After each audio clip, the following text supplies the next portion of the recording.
A lot of what we had to make sure that we did with the art style was to, in essence, make it still feel like the post-nuclear world that it was. And that is the kind of the weird 50s, but 100 years after the 50s, if the 50s just stayed the 50s, and then bringing in this idea of Vegas. Josh had one of the first team meetings, and he talked about Vegas as being one of his ideas, but more importantly that it'd be the Rat Pack era.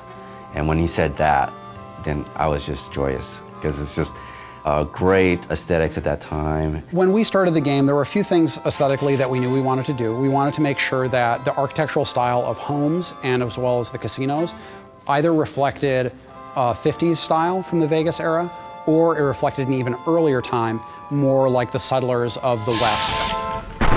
But it's all about Vegas. And so we want to make sure that we have this feeling of sort of this neon, and again, it feels like you're going in there and you're playing around with the mobsters, you're playing around with the Rat Pack. The scope of this game is massive. You have basically a city in the middle of this area, and then the territory stretches all around the city and does stretch out all the way to Boulder City and to the dam. When doing Vegas, we didn't want to neglect any of the surrounding areas around Vegas. We wanted to make sure that we had Fremont Street realized, and we have a location called Freeside in the game before they even hit Vegas. And I think once they get a taste of that, they're going to be suitably intrigued to go, okay, well, if that's Freeside, hell, I wonder what Vegas is going to be like.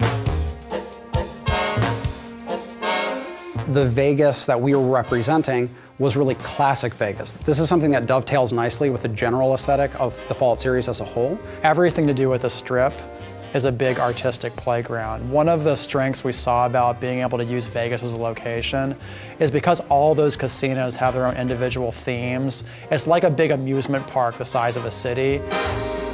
And not only do designers have a lot of fun doing quests for those areas, but artists have a fantastic time going, you know what? We can just play around with this location because that's what Vegas is all about. When I take pictures or give reference and then say, I kind of want to like it like this, I'm kind of going to want to like this, it's very nice to see the artist come back with something that's even better than what I had imagined in the first place. I think people are really going to dig how different it is from the Capital Wasteland and how we sort of captured the feeling of the Mojave.